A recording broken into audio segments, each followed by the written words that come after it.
Recording and sharing the screen.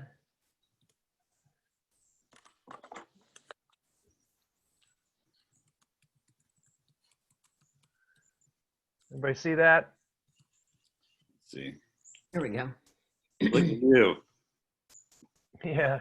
I'm not needed anymore. No, we have this thing isn't audio yet. That's where the rubber's going to meet the road. But the good news about teaching GRI classes, though, is they're going to teach me how to do all this stuff, breakout rooms and doing polls, like little tests in the middle of the class, so you make sure people are paying attention.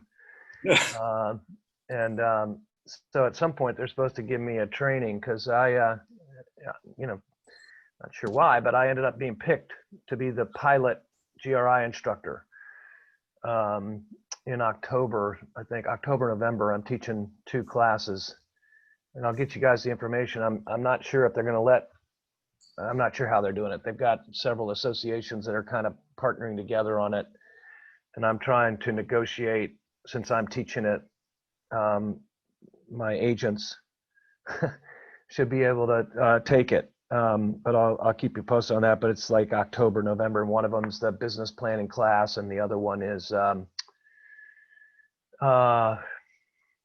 think it's the contract, maybe, or maybe it's working with sellers. But anyway, man, I'm going to be really, really doing all that stuff. I'm going to be pay no attention to the man behind the curtain. It's Mojo. I'm the great and powerful Zoom man. But anyway, we're moving forward here with the residential contract of purchase. For those of you who've been with us, we started this last Tuesday. Thursday, we did contingencies. If you missed that, you can go back to the Agent Hub and find that there. And then ultimately the plan is, as we go through this, Vincent's going to create a whole section just so that if you're interested in the contract, you can just go on the Agent Hub and find the residential sales contract. And we're trying to title them each time so you kind of can figure out where you need to go if you're trying to get a brush up on something. After this, you might switch over to a little shout out for Keith and Real Talk. He's doing his show today, and I noticed on the topic he's doing bidding wars. So my guess is he'll be talking about multiple contracts, which of course we've talked about as well, and you can find that in the AHA class. And and if you need a brush up, we're talking about financing, or going to get to financing today. You need a brush up on that. My Real Estate Matters show on Saturday was our own Jay Dominic and Sarah Baczynski's husband Michael talking about new home construction financing, and just the normal ways, but also the permanent construction to perm financing, and gave everybody sort of a basic insight. And I guess I should just talk about this as well. If you go on the roywheeler.com site, Vincent and I have been talking about this, and over the last few days he's put together another landing page on the website. I think it's under buyers, right, Vincent? I can't remember. Yeah, it's under buy. Yeah, it's under buy, but we've got now a landing page for new home. We're trying to drive people to our website to search for new homes, so that then they reach out to you guys when they're interested, and we'll post that's already up, but we'll embed these different podcasts. Yeah, so somebody like Vincent, you can go back to the one where I talk about why you need a realtor to buy a new home. You can embed that in there, and then the one that was Saturday, you can embed that one in there. That way people can listen to those and hopefully see that they need a realtor, they need a legitimate lender, and then reach out to you guys via the agent directory. So just a few updates, and again, fantastic August. Almost 32 million, depending on what you counted. It was over 32. It was just amazing, just an amazing month. So thank you guys for all you're doing.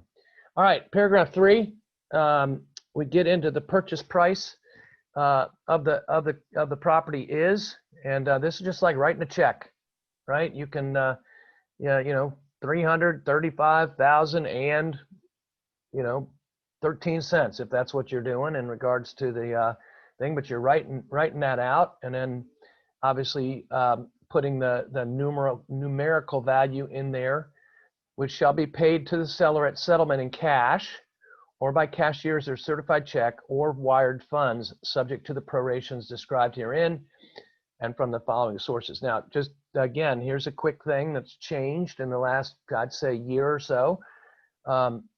Most closing companies, most attorneys do not accept cashiers or certified checks anymore. So if that's something that that's just something you want to check on. If somebody, you used to go to the bank and they'd see that you had this much money and they'd create a certified check for you that you would take to closing with the with the notarized and the stamps and all that kind of stuff. I guess, well, two things. One, I guess they're pretty easy to what do you call it, forge. And so there have been some issues where people, brought those to the closing company and then it wasn't a real check. But let's be honest, the real reason is it's so much easier for the attorneys and the closing companies to have it wired in because they have to deal with it. They just, it just comes into the account, they verify it. And so I wouldn't be surprised at some point when this contract gets updated that you won't see cashiers or certified check anymore. You're going to, and quite honestly, cash. I mean, nobody wants you to bring a brown bag of, $100 bills on a $200,000 property. But anyway, the legalese is there. And then the next thing you have, and as it relates to the financing, Jay went over this a little bit a week ago Thursday. Or I guess it was 2 weeks ago Thursday. Yeah, 2 weeks ago Thursday, where we talked about mistakes that you can make. Mistakes you can make is how you fill this out. And you got to be careful about the boxes. The boxes precede. I'm not trying to oversimplify this, but the boxes precede the term. So you're obtaining, you're checking that box, or very rarely do you assume a loan anymore, but it can happen from time to time. And then what kind of loan is it? Conventional, FHA, VA, VHDA, or other? Other would be like a USDA rural. It could be a farm credit type of loan, but you're going to just check other, and you're going to fill out what type of loan it is. Remember this, as we're going through this, this can change. This can change, but it can only change if everybody agrees to it. So let's just say you decide you want to go, you check off FHA, and Jay or Carl or whoever the lender is has written you a letter that says that this person is qualified for an FHA loan, an amount of blah, blah, blah, an interest rate of such and such, and whatever. And the contract gets ratified. And then you find out about USDA rural, where it's a 0% down loan. And you say, man, that is a much better deal for me. You can, here comes Jay now, yay. You can switch from an FHA to a USDA rural, but only if the seller allows you to, because now you're changing the financing, which ultimately, when we get to it, can impact paragraph 5. And so whatever your pre-qualification letter says, that's what you're putting in here. Jay, welcome. We're glad to have you. Thanks. Sorry about that. No, that's all right. I gave you a lot of notice, didn't I? Yeah, it's okay. I told Jay that when we were talking about parts of the contract that he might be helpful, I'd let him know. Well, I let him know at 25 after 9. And, oh, by the way, we're doing paragraph 3 and however far we get. But anyway, so you get a letter from Jay and it's an FHA loan and blah blah blah.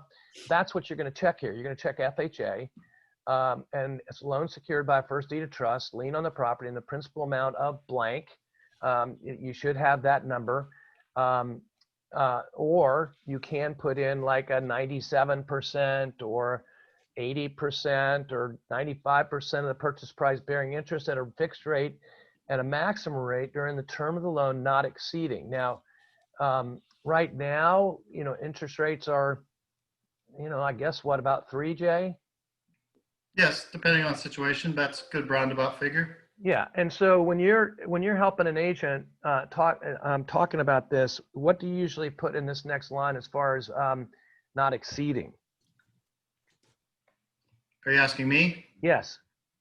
Well, it's important for people to understand that the rate that goes in there is not the current interest rate. Right. Okay, what you're doing is you're capping that.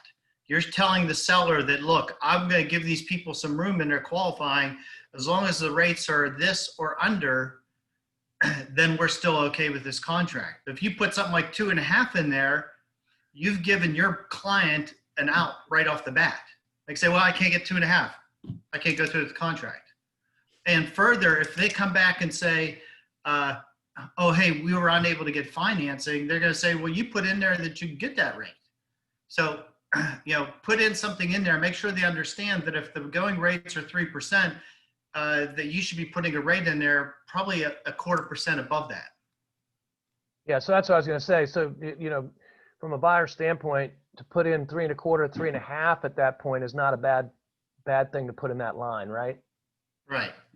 And then, the other part of that again is you're bearing interest at a fixed rate, not exceeding. So as Jay said, it's not what you're actually thinking you're getting. It's what, if it goes beyond that, your financing contingency in paragraph 5, when we get to it, kicks in because you couldn't get the financing that you have written in paragraph 3. That's why it's so important. On the listing side of it. Hey, Michael. Yeah. Sorry to interrupt, but I had a quick question. So if nothing is put in there under percentage, then it defaults to or at the market rate at the time of settlement, right?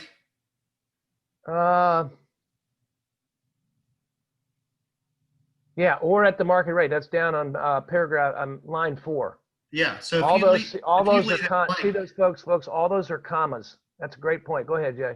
I was going to say, so if you leave that blank, if you don't know the interest rates at the time or something like that, you make the assumption that somebody's been pre-qualified accurately, then you're just assuming that, hey, if the rates go up a little bit, they're okay. So it's the market rate. But be careful about just guessing what that is because everybody's situation is different. If somebody's got a 620 credit score, that 3% is not going to happen for them. So, yeah. I don't think you're wrong in just leaving it at the market rate either. Yeah, and speaking, switching our sides and going to you're the listing agent on this, having it as the market rate is not bad because now you don't have a number that you're tied to. If somebody puts in here not exceeding 2.75% per year, there's a good chance with any sort of blip or even right now that they can't get that. And so as Jay said, it gives the purchaser an out as per paragraph 5. Now, the next one is per year and a maximum rate during the term of the loan not exceeding blank. That is for an adjustable rate mortgage. Okay, so if you've got an adjustable rate mortgage and it's man, I haven't even looked at one of those in a long time, but let's just say it's a 5-year adjustable rate mortgage and you're getting it at 2.5 initially, but over 5 years it has the ability to go up 1% a year, but no more than 7.5%. I'm just making all this up. That's where the 7.5 would come in. So if something changed and the adjustable rate mortgage showed that it was now 3% and the max was 8%, again, the financing contingency in paragraph 5 would kick in at this point, and the person would not be able to give the seller a written loan commitment within the time period that's in paragraph 5, which we'll get to. And then, as Jay said, at the market rate at the time of settlement, amortized over a blank. Is it a 15-year loan? Is it a 30-year loan? And requiring not more than a total of blank loan discount points. Normally, you've got at least 1% loan discount point, which would be called a loan origination fee, which helps pay Jay and keeps the lights on and that kind of thing. Oh, I take it back, excluding the loan origination fee. So if you're buying down the rate, that's what I love about reading this as I go. if you're buying down the rate, you might have more points, which is 1% of the loan amount. And the one place I can think about this is what Jay talked about Saturday on my radio show. You're buying a new home, and it's going to be 6 months before it's built, and you're going to close on it. You might want to be put in a situation where you buy down that rate. You really wanted 3%, and you pay a couple points up front to lock in that rate for 180 days so that you don't have to worry about what could happen. And in that situation, but I'm willing to do that, but I'm not going to do it for more than a total of 2, or an assumption fee not exceeding, and that would be NA, because you really don't, don't see many assumptions now. Michael? Go ahead. Sorry to interrupt No, again, no, but that's why I'm so glad you're here. That's why I wanted you here. I just want to digress for a moment here because you were going Oh, over never this. mind. We don't want digression. No. just as I was coming in, when you're talking about the third party first trust, I'm not sure what you covered here, but it's important for you to check the appropriate type of financing that they're getting.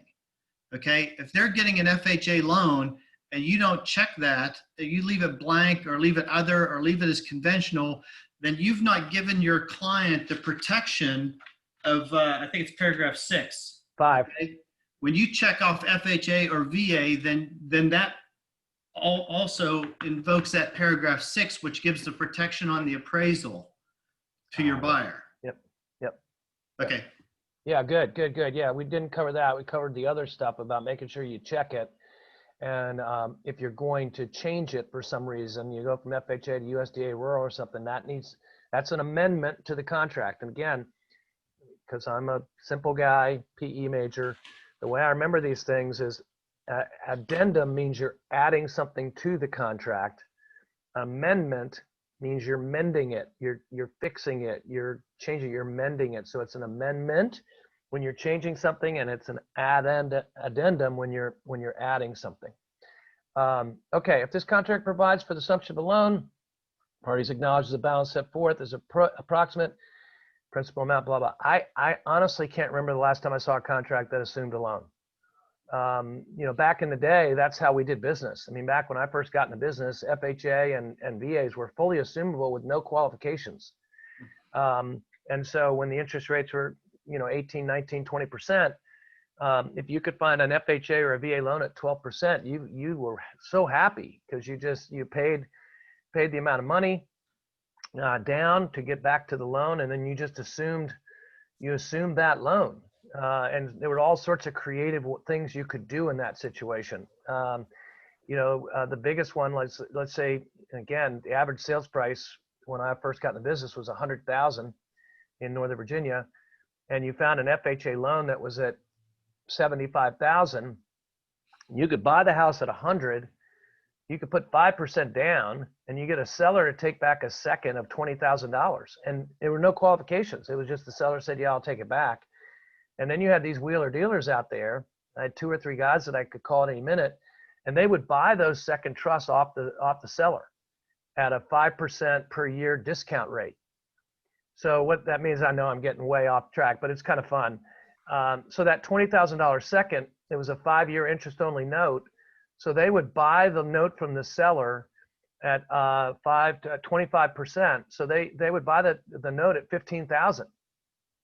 And so the seller, lost out on $5,000, but they had their house sold, and they got 85 or 90 instead of or 95 instead of the 100. And so again, depending on if they needed the money, but you can see how that worked is the people that bought those things. And if I go to refinance 3 years later, my what do they call it, APR? The actual percentage rate was phenomenal. The return on investment on those seller seconds. So anyway, that's what all that is in that, and you're probably never going to see it because none of are VAs fully assumable now still, Jay, or not? Well, FHA and VA are assumable, But you have to only qualify. with qualifying. Yeah, even VA, that's right, correct? Correct. Yeah. So and the other thing too is the VA and FHA loans are assumable. They're like 7 or 8%. What in the world would you do with those when you can get 3? So Lord willing, We won't ever go back to that part of this paragraph because the interest rates will always be lower than what they are. And then we just talked about third-party second trust. That's what this is. If somebody's doing what's called an 80-15-5, right? You got 80% loan because you're trying to deal with PMI or whatever the case may be.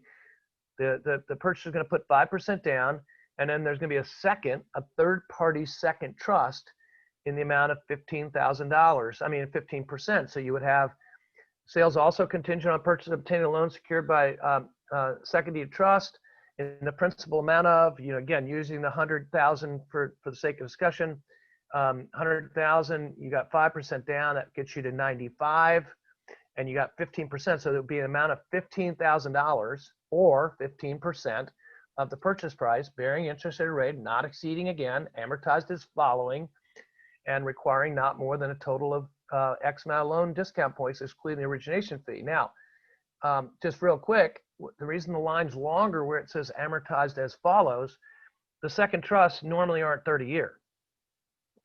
They could be amortized over 10 years. I guess that's probably the normal, right, Jay? It depends. There's a lot of variance there. They can have, a lot of times, a typical second deed of trust, if it's a seller held or something like that, it'll probably be like a 30-year amortization, but a 5-year balloon, right? Perhaps. And explain what a balloon is for those who might not know, other than the ones that float over my house when I'm sitting on my porch. So a 5-year balloon means the loan is calculated like it's a regular 30-year loan, but at the end of 5 years, it's due. So they're going to have to pay it off or refinance it or something like that. And where that works for some people, you guys, is take, for instance, somebody that matches at UVA as a medical resident, and they know they're going to be here 4 years, or they're at Darden and they know they're going to be here 3 years, and they can buy a house and they know they're going to leave in 3 years. Well, they're not worried about a 5-year balloon because they're going to sell the house and pay it off. Another place that works is if somebody's in a situation where they're working in a certain place and they know in a couple of years that their employment situation is going to be much better. And so they're going to be in a much better place financially. Well, they're not going to move. Well, then they can refinance it and take care of it that way. So you want to be careful because that thing can come out and, can come and bite you if you're not doing it for the right reasons. And, everybody thinks, oh, 5 years, that's a long time. Well, not that long anymore. The third possibility would be if somebody is buying a house not contingent on the sale of their current house. So they can get a second mortgage rather than saying, if in the $100,000 example, rather than getting a mortgage for 95%, they get a first for $80,000 and then a second for $10,000. Okay, but they know when they sell their house, they could take those proceeds and pay off that second mortgage, and now they're just left with the lower monthly payment of the 80%. You guys, if you're in this class right now, it just became worthwhile. That's something I hadn't even thought about, that when you're in a situation, especially these days where somebody want to take a contingent on a sale of a home, this is a different way than what you might do with a bridge loan. If you can apply and get that kind of loan and get a second trust for a short period of time, that in some ways that's less stressful than having the bridge where you're trying to make both payments, and you can get with Jay and you can look at both of them and see from a monthly standpoint what that looks like, and again, just the kind of the pressure's off you a little bit because you qualified for the other loan, and so you can be making those payments. So it's just another way of looking at it. I've talked to a couple of you in the last week where we've been talking about contingent on sale of homes, and if you get kicked out, and what are you going to do? And again, I was talking about the fact that you don't have to do it, but if you can get somebody to accept the kick out for 30 days or whatever, and there's a 48 or a 72-hour kick out, get with Jay right away and look at all your scenarios. If he doesn't have a product, he can get you in touch with somebody like Jacek Walicki at VNB who might have a bridge loan product that Jay doesn't have or whatever, but you have all their ducks in a row. So if for some reason you get kicked out, your client now doesn't have to freak out and in 2 days make a decision. He's already got it together, and he now has 48 hours to freak out and decide whether he wants to enact it versus freaking out and trying to figure it out. And it changes everything. It oftentimes will get somebody to remove the contingency because they've had time to really think through it objectively and say, yes, we can do this. Yes, our house will sell in this amount of time. This is what it's going to cost us, but it's worth it, to get that house. So, any questions about any of that?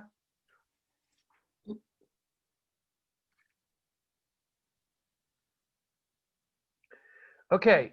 So, Michael? yeah, go ahead. It's Logan. Sorry, I have a quick question about assuming loans. You're saying we don't do them much anymore, and is that you would assume a loan because you would then get their lower interest rate? Is that correct? Okay, Yeah. got it. Yeah, I assume, but And I haven't run into the that. other thing too, Logan, is it used to be when you didn't have to qualify for them, you assumed them because you had bad credit, and that was you had some money, you had some money that you could put down, but you couldn't get a loan because you had bad credit for whatever reason. So that's what a lot of people did to be able to buy houses. Whereas it was a long time ago. It was. Oh, geez, it was probably 20, 25 years ago where those became they weren't, you had to qualify for them. You had to literally go through the process to assume them. I think it's like 1990. Yeah. I think it's even longer ago than that. Yep. Thank you. Okay. Thank Yeah, sure.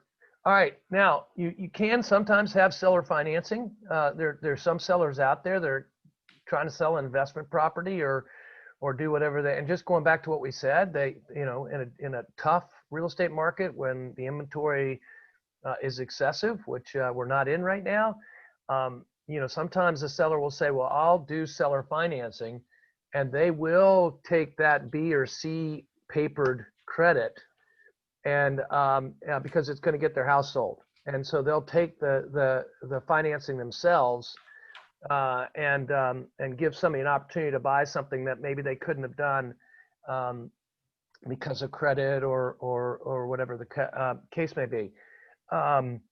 So, and the other place would be the seller just, is an investment property and they want to get rid of the real property, but they'd like to continue to have that income. So they sell the house, but they keep the loan. And they do a 4% loan or whatever, and they decide that, that's better than just putting in a savings account. So in that situation, the seller agrees to it. So you'd have seller agrees that blank amount or percent of the purchase price shall be evidenced by a note made by purchaser payable to seller, bearing an interest rate of blank percent per year, amortized as follows. So it'd be, 30-year amortization, but as Jay just talked about, 30-year amortization with a balloon payment of 10 years. Sometimes it'll be interest only, so amortized as follows: interest only loan at a rate of blank with a balloon of 5 or 10 years. Note shall be secured by deferred purchase money. That's legal language. Here's the bottom line. If you have a seller or if you have a buyer who the seller is willing to do financing, you step out of the way and you go to Bill Tucker or whoever you go to and say, you'll see in the contract here that the seller's providing the financing. Here's the seller's information. Please get with them to draw up the deed of trust. And that's what the deferred purchase money, first, second, or whatever, the deed of trust, lien on the property, the deed of trust shall provide, among other things, the note shall be due and payable in full at the property or any interest therein is transferred, sold, or conveyed. So that means it can't be assumed. Purchaser shall have the right to prepay the note at any time in whole or in part. And then you're checking a box with a premium penalty of blank in the amount paid. So some seller may say, well, if you're going to pay it off early, then I'm not going to get my return on investment. So I'm going to want whatever payment for you to prepay it, or blank check without premium or penalty. A lot release schedule shall be provided if applicable, and a lot release schedule I think has to do with the land sales or building a house on the property. If applicable, and then a late payment charge not exceeding 5% of the payment may be assessed by seller for any payment more than 7 calendar days late.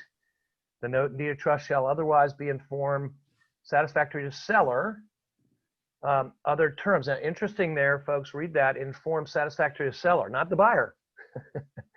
The note has to be satisfactory to seller. And the reason that is because the seller is the one who is going to use this document if for some reason the buyer doesn't do what they're supposed to do as far as making payments and that kind of thing. And then, other terms it might be. Obviously, this gets, complex and crazy. And if you're going to get in that situation, the bottom line is you want the buyer and seller to agree to terms. So let's say it's a 5-year interest only note made payable, at a percent such and such, paid on monthly, whatever it is. They're going to agree to the terms. Then you're going to give it to the attorney, and the attorney is going to draw that up, and both seller and buyer are going to sign those at settlement. And then it goes on to say such financing shall be contingent upon review and approval of the seller, of a current credit report on each purchaser, and a current personal financial state of each purchaser. Just as an example, if you ever need something like that, and this is just good to know anyway, Michael Johnson from PMI Commonwealth, one of our preferred vendors and a good partner, he'll do these credit reports for you if you're in that kind of situation. I'm sure there's a charge, but he's a good go-to guy to go to. If you need a credit report that a seller needs to see, and a current personal financial state of each purchaser, which documents must be provided to seller within blank business days following execution of this contract by both parties. Deed of trust shall be recorded at purchaser's expense at settlement. That's important to know. The closing costs, purchaser is going to be the one that pays to record it. And the purchaser may not sign this contract in whole or in part without the prior written consent of seller, which seller shall be under no obligation whatsoever to give. So again, that would be an amendment. If for some reason the buyer couldn't do it, but their brother is interested in the deal, you could go to the seller and say, hey, I can't perform on this, or my situation's changed, but my brother would love to buy the house on this under the same terms. Only way that happens is if the buyer and seller agree, and it's in writing that agreement happened via an amendment. Amendment would be purchaser and seller hereby agree to change the name of purchaser to X, and obviously the seller would remain the same. But it's basically just saying you can't assign, you can't, this was a great deal, so I'm going to sell it to somebody else for $5,000 more than what I paid, and putting this together. You can't do that without the seller's written permission. Questions on that? You're not gonna see that very often.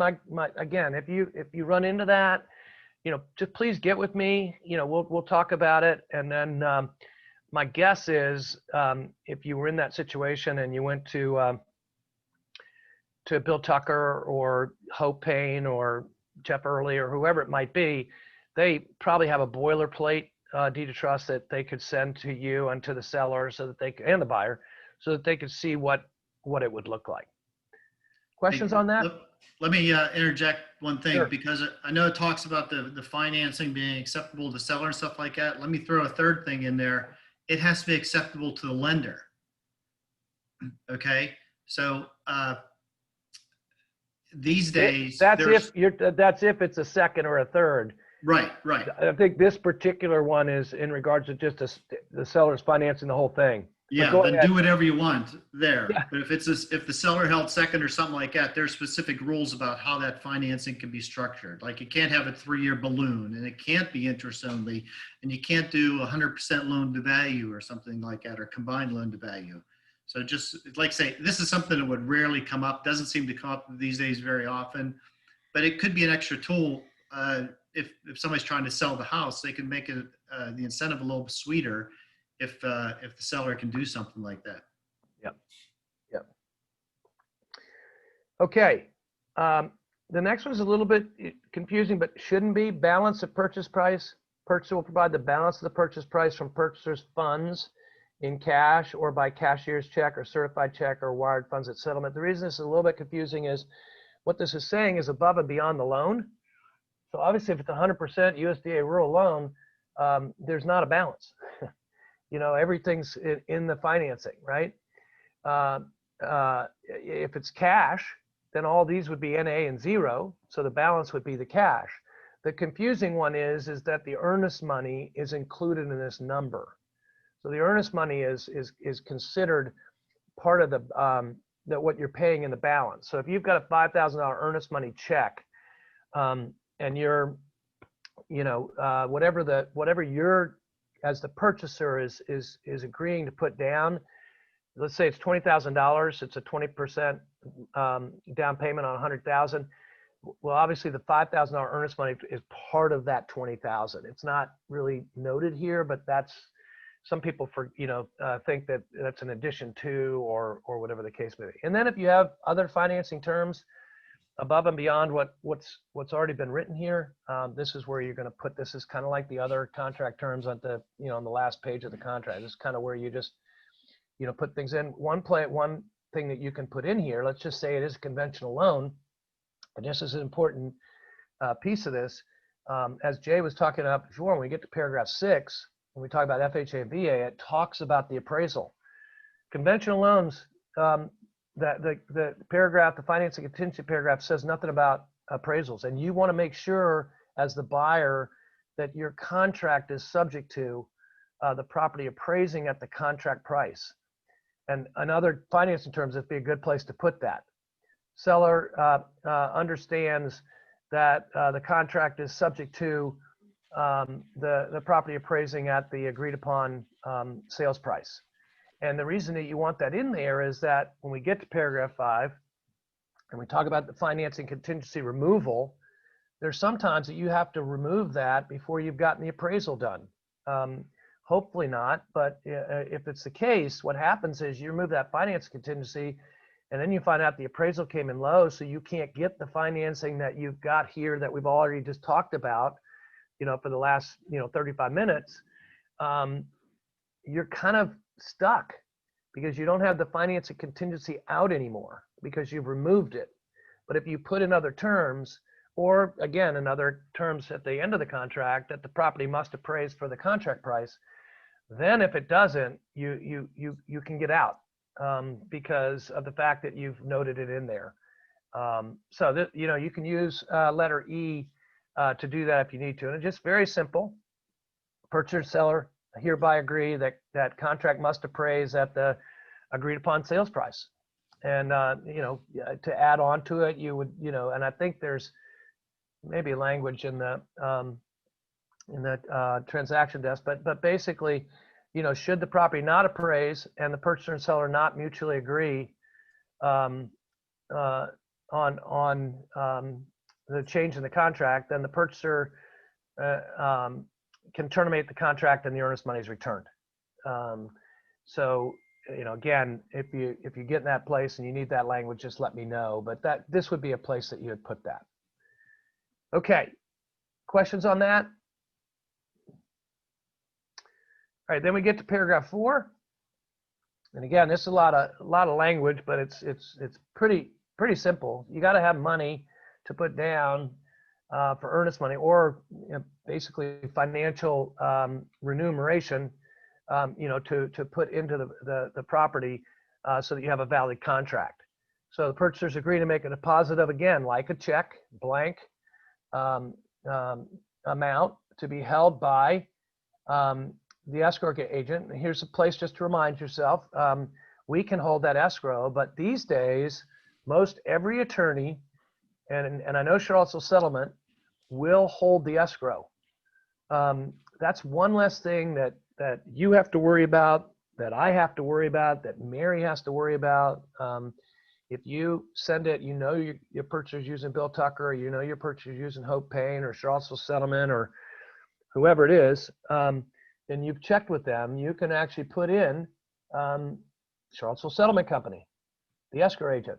And then is in the form of what? Is it check? Is it cash? Another nice thing is when you do it, if you don't do it at Roy Wheeler, and you do it to a closing attorney or a settlement company, you can wire the funds if you want. You can do the wired funds. It's a lot harder for us to do that. We have to go through a little bit of mumbo jumbo to get it wired, including me having to go to the bank and sign off on them in person. And so, again, Charlottesville Settlement, the attorneys just check with them and say, hey, if my buyer uses you, will you hold the escrow? And if they do, that's just one less thing. And the nice thing is that money's already where it needs to be at closing. And so it's not a situation where, You got to remember to tell Mary that this money needs to be wired or whatever the case may be. The thing that I love about it is that it's out of my hands as the broker. So if there ends up being a problem and the escrow money is trying to be returned, and even if I agree with how the escrow money is supposed to be returned, I can't release it or agree to have it released until both buyer and seller have signed something saying how I'm to release it. I can promise you this, it's a lot easier resolved when it's at a settlement company or an attorney's office than it is with me, because I'm free. So I have to keep on giving advice on how to, figure out how to get this money released. I've got one right now that I'm working on this week even. And I don't charge anything. But I can promise you that if this happens and somebody wants to fight it and they've got it over at Bill Tucker's office, that first call just to kind of talk about it may be gratis, but after that, they're going to start paying. And when people have to start paying to figure it out, they somehow figure it out because it's not worth it. So, but we'll still take it, if that's what you want to do. I'm just telling you, a lot of people forget that you can now do that, and more people are doing it. Then you've got, Michael? Yep. Sorry to interrupt again. Yep. Hey, just make one note that if you're checking off a box that says cash, then think twice about it, because that is almost always going to be problematic for the financing, because we have to source where the funds come from in the transaction. So if you check off cash and they give you $1,000 in $100 bills, I can never prove where that money came from. So just keep that in mind. It doesn't happen very often. No, and that's a great point, as we're talking about this, because you don't want to be responsible for it. Somebody gives you, or we don't want to be responsible. Somebody comes in on Saturday morning and says, here's $1,000 in cash for my earnest money deposit. No, thank you. I go to 7-Eleven, do whatever you want to do. At least go get me a cashier's check or a money order, because I don't want to have that disappear and now have to figure out where it went. So yeah, a really, really good point. So the escrow in the form of a check, cash, or other. Other could be a promissory note. I don't recommend them, and quite honestly, if you're going to do a promissory note, use the standard one. That don't write your own. Don't write something that says purchaser and seller agree that the earnest money is not going to be blah blah blah, because that could be considered practicing law. Make sure you use what is standard language on it. I think it's better than doing that. Than where it says we'll pay the deposit, the escrow agent, within blank days. That's just as good as a promissory note. Promissory note, this note promises that I'm going to make this payment within 14 days. Don't worry about it. Just put 14 days in that line right there, which is called the extended deposit date. After the date this contract is fully executed by the parties. The reason this is important is because DPOR says we have to have that money in within 5 business days. Right now, Roy Wheeler, we tell you have to have it in within 3 business days. We'd like it in within 1 business day, but we say 3 because we want a couple days to make sure we get it deposited and we stay in compliance with DPOR, because DPOR does not like delayed earnest money deposits. It's one of those things. If you go in and you start reading through the different people that have been cited for things, I think delayed earnest money deposit or not the right earnest money deposit or whatever is way ahead of anything else as far as complaints or things that get handed down to an agent. So when you've got a contract and it gets ratified, get that into Mary. I know sometimes we're a little bit slow on the paperwork. Not anybody on this call, of course, but and it's easy, on the listing side, it's not as big a deal. And on a new home, it's not as big a deal. I hate to say that, but it's not as big a deal. But on a buyer contract, it's a big deal because we got to have that earnest money. And I can't tell you, probably once a month, you'll see an email from Ann that says, did you have a closing on 123 Pine Oak Street? Because we'll get a commission check and we got no paperwork for it. Now, I don't know about the rest of you, but I kind of like those checks. somebody must have a lot of money that they're not worried about processing the check because they got to get paid. And we'll get a commission check and we got to figure out whose it is. But especially on the buyer contract, that earnest money is really important. And the reason it's important is the next line. If purchaser fails to pay the deposit as set forth herein, then purchaser shall be in breach of this contract. At seller's option, in lieu of all other remedies set forth in this contract, seller may terminate the contract by written notice to purchaser, and neither party shall have any further obligation hereunder. So again, in the land of multiple contracts, and you got yours accepted and ratified, and there was no extended deposit date, and today's the 8th of September, you got 9th, 10th, 11th, 12th, 13th, you got till Monday to get that earnest money in, and there's no change in regard to extended, and let's just say these people get a better offer, cash, no contingencies, $20,000 more than yours. They could not say anything, and on Monday they could reach out to you or us and say, has the earnest money been deposited? And if we can't substantiate that it was deposited, they could void the contract right there, no questions asked, and go with the other offer. And so that's a unintended circumstance that you just don't want to have happen. And then it goes into the escrow, legalese, if you will. Escrow agents of Virginia Real Estate Board licensee, parties direct to escrow agents place the deposit and interest rate by the end of the 5th business day. I mean, we just talked about all those things. But if the escrow agent is not a VREB licensee, so you might have a for sale by owner that says, I want to hold the escrow, right? There's nothing that says that for sale by owner can't hold it. I would try not to have that happen, but there's nothing that says that they can't if everybody agrees to it. But if it's not, the parties direct the escrow agent to place the deposit in an escrow account in conformance with the applicable federal or Virginia law and regulations. Deposit may be held in an interest-bearing account, and the parties waive any claim to interest resulting from such deposit. We used to be, some of you have been with us for a while, we finally worked it out that SunTrust wouldn't charge us interest on those things because we were giving you a check for 3 cents. It cost us $480 to get a check done for 3 cents. And then we'd leave it in your box saying, please get this to your purchaser. This is interest, earned. I said, we don't want that money. We don't want to, take interest from people. And so we finally just, negated that. But if you've got a property, say it's $1 million property and it's cash and they put a $50,000 earnest money deposit down, it's not going to close for 6 months. They may ask for that to be an interest-bearing account, and we can do that for them. And that's what this is saying. It be held in an interest-bearing account. Now, in this situation, the parties waive. We're saying the parties would get the interest resulting from the deposit. Deposit shall not be released by the escrow agent. This is what's important.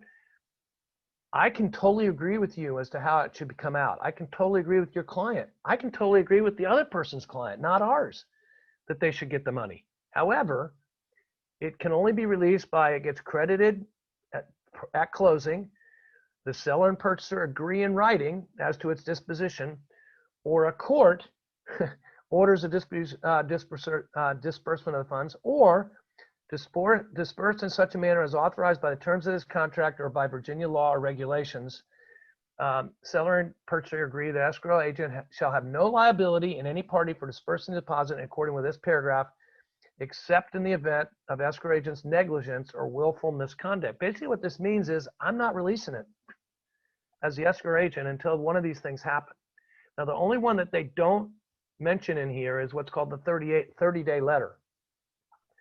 If we got people who just are being stubborn and they're not willing to, release the money, or we got I didn't say bad.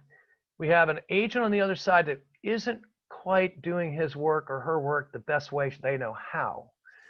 We can literally write a letter to that seller and say, there's $5,000 in earnest money. The purchaser got out on a home inspection.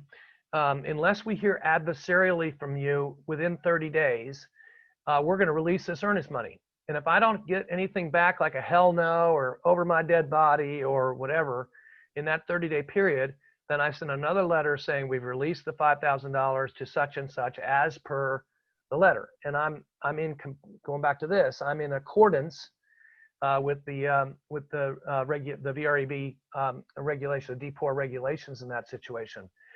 The one place that is gray, and you guys know that I don't like it being in the gray. I like being in the black and the white.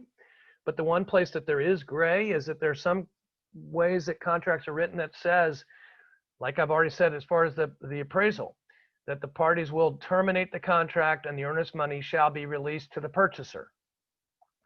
Some attorneys will say, I can release the money because that's what it says in the paragraph. And everybody agreed to that.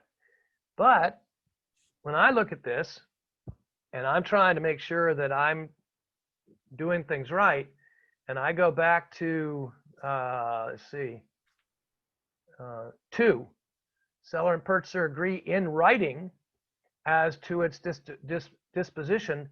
Some people say, well, they agreed to it in writing in the contract. But in my opinion, that's the release document that says, blah, blah, blah, blah, blah, blah, earnest money to be released to the purchaser of $2,000, and both buyer and seller sign off and say that they've done. When I get that, I'm more than willing to release it. There are some attorneys that would say, it's in the paragraph, you can release it. But I don't want to go to court over that one, to be perfectly honest. I just think it's too gray for me. And then if the property is foreclosed upon while this contract's pending, the terms of section 54-2108.1 of the Code of Virginia shall apply to the disbursement of the deposit. Foreclosure shall be considered a termination of this contract by seller, and absent any default by purchaser, deposit shall be dispersed to the purchaser. So if it gets foreclosed on, now it's a question of who really owns the property. Does the bank own it? Does the owner? That's what this paragraph is talking about, in the fact that it's saying that it's a forfeiture and it can be released. All right, question that I'm not about to start paragraph 5 at 10:27. I'm telling you that right now. Paragraph 5 is full of all sorts of wonderful nuggets and things like that. But questions or thoughts on any of that before we end?